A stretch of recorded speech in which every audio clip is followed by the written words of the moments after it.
Hello everyone, myself doctor Richa Johri. आज का हमारा टॉपिक है किडनी स्टोन, जिससे रीनल स्टोन या गुर्दे की पथरी भी कहते हैं। पर ये गुर्दे के अलावा और भी, जैसे यूरेटर हो गया, यूरेथ्रा, यूरिनरी ब्लैडर, कहीं पर भी हो सकता है। इसमें होता क्या है, जब यूरिन में मिनरल्स और एसिड सॉल्ट्स की डिपोजिशन होने लगता है और वो जो आपस में ज्वाइन होके फिर स्टोन फॉर्मेशन करने लगते हैं। स्टोन जनरली 3 या 4 टाइप के होते हैं। जैसे कैल्शियम में कैल्शियम ऑक्सलेट और कैल्शियम फॉस्फेट और यूरिक एसिड, सिस्टीन, तो ये सारे इसके टाइप्स हो गए। इसमें होता क्या है, अगर 5 mm तक का स्टोन होता है तो जनरली इसमें कोई सिम्टम्स नहीं आते हैं। पर अगर 5 mm से ज़्यादा का होता है तब बहुत ज़्यादा सीवियर पेन होता है, और पेन इतना सीवियर होता है कि इसमें कभी कभी फीवर और वोमिटिंग जैसी भी लगने लगती है।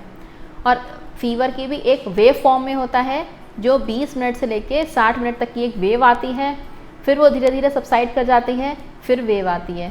तो इस तरह का इसमें पेन होता है। अब इसके सिम्टम्स क्या होते हैं? सिम्टम्स में जनरली यूरिन में जो होता है पस आता है, या कभी कभी ब्लड आ जाता है, पिंकिश यूरिन हो जाती है, या स्ट्रीक्स आ जाते हैं ब्लड के, फाउल स्मेलिंग यूरिन हो जाती है इसमें, और यूरिन की फ्रीक्वेंसी कभी कभी बढ़ जाती है या फिर कम हो जाती है, और यूरिन करते समय बहुत ज़्यादा पेन होता है, रिटेंशन हो जाती है। तो ये सारे इसके सिम्टम्स हो गए। इसमें जनरली 20 साल से लेकर 50 साल तक की उम्र में कॉमनली देखा गया है, और इसका इंसिडेंस जो है वो मेंस में ज़्यादा होता है। तो चलिए अब हम इसके कुछ कॉजेज़ डिस्कस करते हैं। कॉजेज़ में फ्लूइड इनटेक तो सबसे बड़ा रीज़न है ही। जो लोग कम पानी पीते हैं तो उनमें स्टोन फॉर्मेशन होने लगता है, क्योंकि यूरिन कंसनट्रेट हो जाती है और फिर स्टोन फॉर्मेशन हो जाता है। इसके अलावा और भी कई सारे रीज़न हैं, जैसे हाइपरथायराइडिज्म है अगर, या फिर गाउट है, कुछ लोग की जैसे सीडेंट्री लाइफ, ओबेसिटी, या जो कुछ लोग कैल्शियम इनटेक ज़्यादा लेते हैं, कैल्शियम सप्लीमेंट लेते हैं, उससे क्या होता है कि यूरिन में कैल्शियम का एक्सक्रीशन होता है, जिसकी वजह से स्टोन फॉर्मेशन होने लगता है। विटामिन सी की एक्सेस हो जाती है उसमें भी, या जो लोग अल्कोहल ज़्यादा लेते हैं, जिससे क्या होता है, अल्कोहल ज़्यादा लेने से डिहाइड्रेशन हो जाता है, यूरिन कंसनट्रेट हो जाती है, उससे भी स्टोन फॉर्मेशन होने लगता है। या आर्टिफिशियल स्वीटनर, ये भी बहुत बड़ा रीज़न रहता है। तो इसके कई सारे कारण हैं जो यूरिन स्टोन फॉर्मेशन के लिए रेस्पॉन्सिबल हैं। अब चलिए, सबसे पहले मैं आपसे कहूँगी कि आप इन्वेस्टिगेट कराएं कि किस टाइप का स्टोन है और किस साइज़ का स्टोन है। तो उसके लिए आपको ब्लड टेस्ट कराना है। ब्लड में कैल्शियम और फॉस्फेट लेवल, इलेक्ट्रोलाइट्स कराना है, यूरिक एसिड, तो आपको ये तो ब्लड टेस्ट कराने हैं। फिर यूरिन एग्जामिनेशन कराना है, रूटीन माइक्रोस्कोपिक, इसके साथ साथ अल्ट्रासाउंड। और कभी कभी जब ऑब्स्ट्रक्ट हो जाते हैं ना स्टोन, तो उसमें आपको MRI, CT स्कैन, ये सब भी कराना पड़ सकता है। तो ये सारे इसके इन्वेस्टिगेशन हो गए। अब चलिए इसकी हम डाइट डिस्कस करते हैं। और इसकी जो मेडिसिन्स होती हैं, मेडिसिन्स में क्या होता है कि स्टोन का जो पहले पेन होता है, पहले उसको कम करती हैं हमारी होम्योपैथिक मेडिसिन्स। पेन कम करने के बाद वो स्टोन को निकालने में हेल्प करती हैं, और उसके बाद स्टोन जिनमें फॉर्मेशन होते हैं उनमें फिर टेंडेंसी हो जाती है कि बार बार स्टोन फॉर्मेशन होते हैं, और तो वो हमारी होम्योपैथिक मेडिसिन स्टोन फॉर्मेशन की टेंडेंसी को भी कम कर देती हैं। तो चलिए पहले हम ये देखते हैं कि इसमें क्या खाना चाहिए और क्या नहीं खाना चाहिए। सबसे इम्पॉर्टेंट फ्लूइड इनटेक, वो तो आपको बढ़ाना ही बढ़ाना है, जितना ज़्यादा हो सके। 2.5 लीटर तो करीब आपको पानी पीना ही है। और पानी अगर आप एक बार में नहीं पी पाते तो आप सिप्स में पिएं।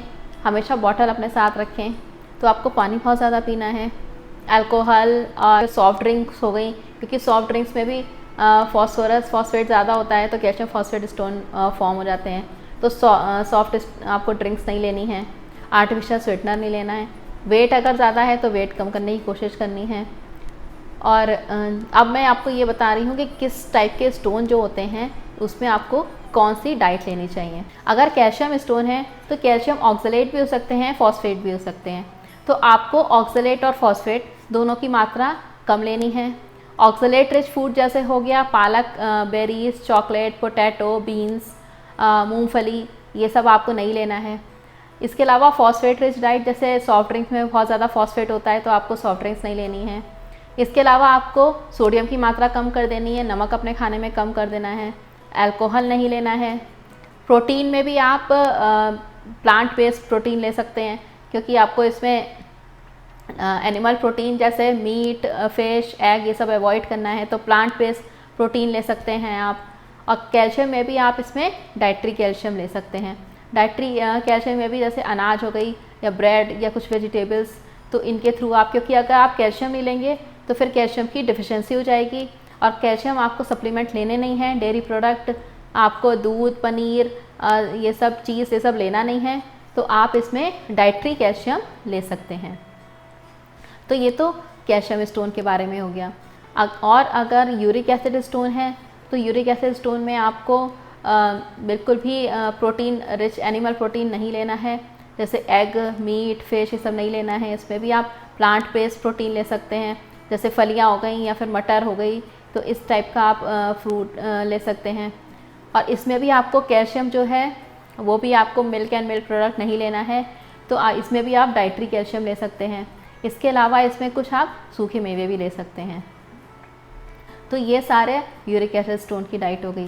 सिस्टीन स्टोन में सिस्टीन का सिक्रीशन यूरिन में होता है, जो सिस्टीन स्टोन बनाते हैं।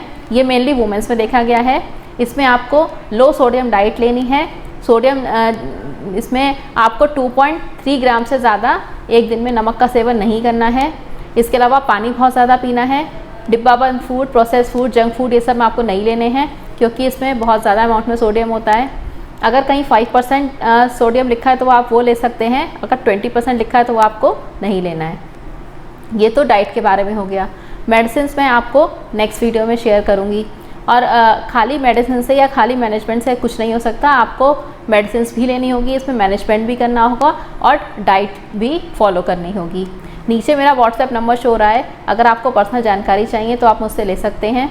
हमारी दवाइयाँ हम लोग ऑल ओवर इंडिया भी कुरियर करते हैं। अगर आपको मेरा वीडियो अच्छा लगा हो तो मेरे चैनल को सब्सक्राइब करें, लाइक करें, कमेंट करें, बेल आइकन को प्रेस करें। Stay happy, stay safe. Thank you so much.